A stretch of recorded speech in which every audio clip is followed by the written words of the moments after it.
परम पावन श्री वृंदावन धाम, रजरानी यमुना रस रानी, समस्त खग मृग पशु पंछी, ब्रजवासी जन, रसिक महापुरुष जन, लता वृक्ष, ये सब परम कृपा में हैं। किसी एक की कृपा से जीव का कल्याण हो जाए।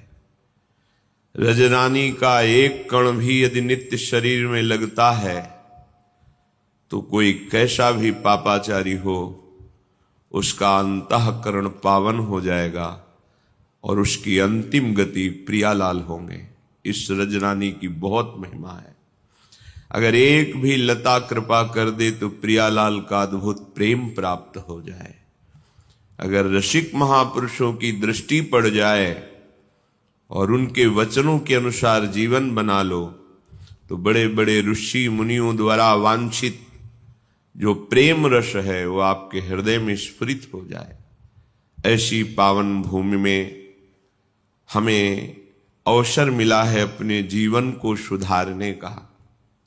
ये जो हमारे अंदर अहंकार पूर्वक आसुरी बुद्धि प्रेरणा देती है कि हम दूसरे की हिंसा कर कर, दूसरे का धन छीन कर, दूसरे को दुख देकर हम सुखी हो सकते हैं, अधर्माचरण से, चोरी से, व्यभिचार से, छल कपट से, तो विश्वास मानिए किसी और को दंड देने की जरूरत नहीं है। आपका कर्म ही आपका नाश कर देगा। रोज का रोज आपने जो कर्म किया है वो बलवान हो रहा है आपको दंड देने के लिए। जहां समय आया फिर तुम्हें कोई नहीं बचा सकता, वो कर्म ही तुम्हें हजारों की भीड़ में नष्ट कर देगा। एकांत में होंगे तो तुम्हारे हाथ से ही तुमको दंड दिला देगा। इसलिए सावधान रहिए।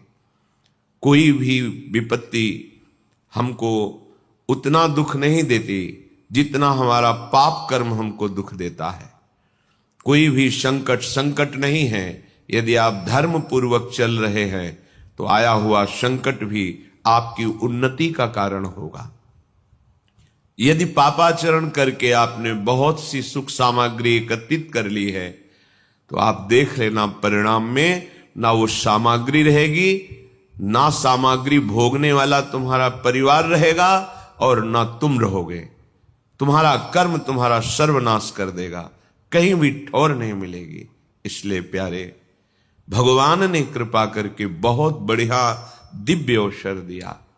बार बार तो बनत नहीं यह संयोग अनूप, मानुष तन वृंदा विपिन, रसिकन संग विविरूप। अत्यंत उदार करुणा वरुणालय श्यामा श्याम की उपासना। कैसी कृपा हो गई। मनुष्य शरीर श्रीधाम वृंदावन में बैठे हैं आप। यहां आने की भावना मात्र से पाप थर्रा उठते हैं। चाहे जिस भाव से आओ, ये धाम है अपना प्रभाव रखता है। वृंदावन ही प्रभाव सुनो, अपनो ही गुण देत, जैसे बालक मलिन को मात गोद भर लेत। जैसे अत्यंत वात्सल्यमयी मां केवल ये देखती मेरा बच्चा है, मलिन है कि निर्मल है ये दूसरे देखते हैं, मां नहीं देखती। ऐसे ही वृंदाटवी मां, हम सब उसके बच्चे ही हैं। जब हम किसी भी भाव से भागकर वृंदावन धाम आते हैं तो वृंदावन हमारा सुख संविधान करता है, हमारे पाप रूपी मल को नष्ट कर देता है, धो बहा देता है। बहुत बढ़िया सहयोग है, बहुत बढ़िया संयोग है। निकल चलिए इस माया के भयावने दलदल में, जहां हम निकलने की कोशिश करते हैं तो और धंस जाते हैं। जैसे हम अपने मन को कामादि से हटाने की कोशिश करते हैं, उतना ही भयंकर वेदना और प्रकट होती है। पर यदि आपने किसी महापुरुष के चरणों का आश्रय ले लिया और उनके बताए हुए नाम मंत्र का सुमिरन कर रहे, फिर ऐसा नहीं होगा। उसी दलदल से निकलने का सहज उपाय मिल जाएगा। जिस दलदल में हम निकलने के उपाय में फंसते जा रहे हैं, उसी दलदल में से हम निकल जाएंगे। ये नाम, ये मंत्र, ये उपासना पद्धति बहुत बड़ा संबल है।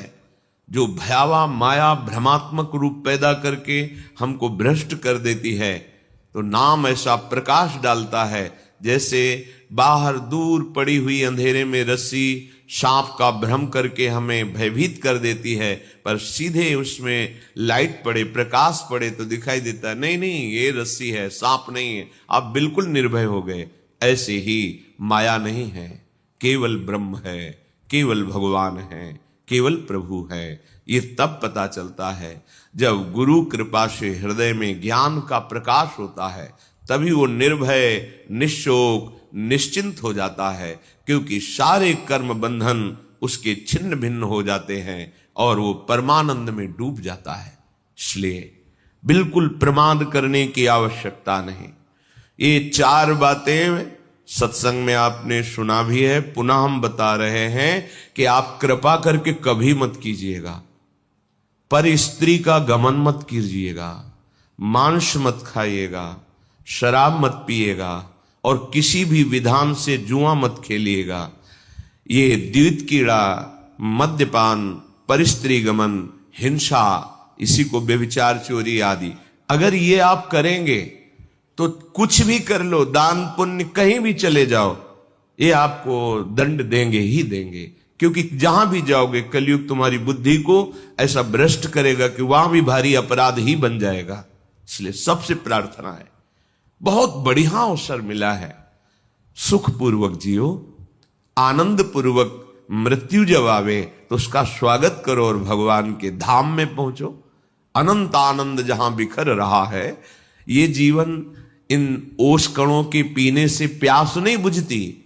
जिनको तुम भोग सुख समझ रहे हो, ये ओस कण हैं, इनसे प्यास बुझने वाली नहीं, आज तक किसी की नहीं बुझी।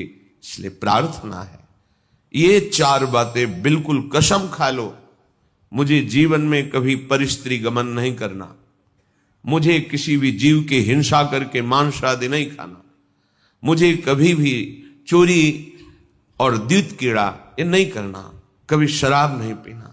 अगर आप आए हैं वृंदावन तो आप भाग्यशाली हैं, मेरी लाडली जू की आप पर कृपा है, नहीं तो श्री राधिका कृपा बिनु सबके मनन अगम्य। आप मन से भी नहीं सोच सकते वृंदावन के विषय में, शरीर से आने की तो बात जाने दो। जब लाडली जू ने कृपा कर दी तो आप अपने जीवन को सुधार लीजिए। बहुत बड़ी सामर्थ्य हमारे साथ है। जब हम प्रियाजू के चरणों का आश्रय लेकर चलते हैं तो बड़े बड़े सिद्ध प्रेमी महापुरुषों की कृपा हमें प्राप्त होती है। ऐसे थोड़ी मार्ग में निकल जाया जाता है माया को परास्त करके, हमारी सामर्थ्य नहीं है। जो मायातीत अवस्था को प्राप्त महापुरुष हैं वो अहेतुकी कृपा हम पर कर देते हैं। तो आप पे अहेतुकी कृपा हुई है, आप श्रीधाम आए हैं। बड़ी महिमा है सत्संग की। आप जहां बैठे हैं परम पावन भूमि है, शिव शनकादि उद्धवादि के द्वारा बंदनी रज में बैठे हैं। यहां आपको निर्णय लेना चाहिए कि जो असत कर्म जन्म जन्मांतर में हमें दुख ही दुख देंगे वो मुझे नहीं करना। ऐसा संग नहीं करना जिससे कुमार्गगामी प्रवृत्तियों का बढ़ावा मिले। वो हमारा दोस्त नहीं है, वो हमारा शत्रु है जो हमें सतमार्ग से भ्रष्ट कर दे। लोगों की धारणा बन गई है कि धन ही एक सुख का साधन है, चाहे जो कुछ करो, दिमाग में बैठा हुआ है। कुछ भी सत्कारिक भी करो तो उसका परिणाम धन मिलना चाहिए। कितना आया, कितनी प्रॉफिट हुई, बस आप विचार पूर्वक देखिए। पहले धर्म है, फिर अर्थ है, फिर काम है, फिर मोक्ष है। अर्थ यदि धर्म पूर्वक है तब तो मंगल करेगा, आपकी कामनाओं की पूर्ति होगी और वो कामनाएं मोक्ष मार्ग का अवलंबन करेंगी। ये सिद्धांत है। धर्म, अर्थ, काम, मोक्ष, जो कामों भोग है वो यदि धर्म के द्वारा कमाए हुए धन से किया जाता है तो उसका मन धीरे धीरे संसार के राग से रहित होकर मोक्ष मार्ग का अवलंबन करता है। लेकिन धर्म को छोड़ दिया, केवल अर्थ, तो फिर काम पिशाच की तरह चढ़ जाएगा और तुम्हारा नाश कर देगा। देख लो, आंख खोल के देख लो, जो केवल धन के पीछे पड़े हैं तो उनका अभिमान इतना बढ़ जाता है कि वो सर्वनाश स्थिति को स्वयं वरण कर लेते हैं, अर्थात स्वयं ऐसी दशा में पहुंच जाते हैं जहां क्लेश, अशांति, भय, शोक आदि है। इसलिए धर्म सबसे बड़ी वस्तु है। जो संत महापुरुषों ने, शास्त्रों ने विधान किया है उसे धर्म कहते हैं, और जिसे निषेध किया है कि ये नहीं करना चाहिए उसे अधर्म कहते हैं। धर्म के पालन करने वाले के जीवन में ऐसा नहीं कि विपत्ति नहीं आती, संकट नहीं आते, रोग नहीं आते, ऐसा नहीं है, आते हैं, पर उनको सहने की सामर्थ्य मिलती है और आगे नहीं आएंगे। ये पीछे का हिसाब है। आज जो तुम कर रहे हो, आगे तुम्हारा बड़ा शुभ है, बड़ा मंगल है, बड़ा प्रकाशमय मार्ग है, आनंदमय मार्ग है। इसलिए हम आगे को सुधारने के लिए आए हैं। हमारा वर्तमान पवित्र धर्म युक्त, हमारा वर्तमान भगवत स्मरण युक्त, हमारा वर्तमान दूसरों को सुख देने की भावना से युक्त, तो निश्चित भविष्य आपका परम मंगल है, परम सुखमय है। देखो, भगवान के परम पावन भक्त पांडवजन सत्यनिष्ठ हैं, धर्मात्मा है, धर्म से चलते हैं। कितनी भारी विपत्ति आई है। जो चक्रवर्ती सम्राट पद पर अभिषिक्त हुए, उन्हीं को 12 वर्ष का वनवास और 1 वर्ष का अज्ञातवास। कितनी कठिन परिस्थिति है। भयावह जंगलों में जहां कोई सुविधा नहीं है वहां जीवन व्यतीत करना है। और ऐसे सुविधा में रहने वाले सम्राट पद में जो हैं, उनको कौन सी सुविधा दुर्लभ है। जिनके मित्र भगवान श्री कृष्ण हैं, जो सत्य को स्वीकार करके धर्म में आचरण करते हैं, उनके जीवन में ऐसी विपत्ति, तो अपने लोग तो विपत्ति लायक ही है। इसलिए विपत्ति में कभी घबराओ मत। यदि विपत्ति में धर्म का त्याग कर दोगे तो फिर ठीक नहीं रहेगा। संकट आया, विपत्ति आई, दुख आई, तो और धैर्यपूर्वक उसको हमें सहना है और अपने भगवत चिंतन को, धर्म को नहीं छोड़ना है, तो आगे बड़ा मंगल होगा।